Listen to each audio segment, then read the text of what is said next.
संसार रावण दृश्य को देखला बड़ा ताकू शास्ति देवी ना नहीं देवी अच्छा इंद्र चंद्र बेनी तदुरूप रसिक इंद्र गुरु पत्नी अहल्यार सतीत्व लुंठन कला करछि ना ना चंद्र सेमती गुरु पत्नी की हरण करिछि इंद्र को कथा तो कहले न सारे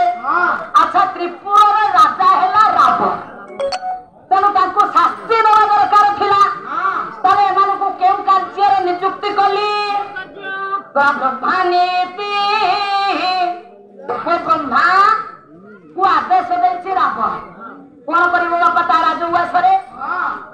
दशटा ब्रह्मा को छाड़ी राजा हेले आज कि दशानन रावण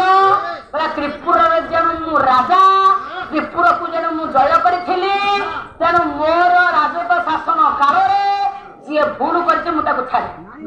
तेणु आदिदेव ब्रह्मा सरस्वती पक्षर गोड़े बारू मुझे शास्ति कौन देने जाइछ बोला ब्रह्मा नीति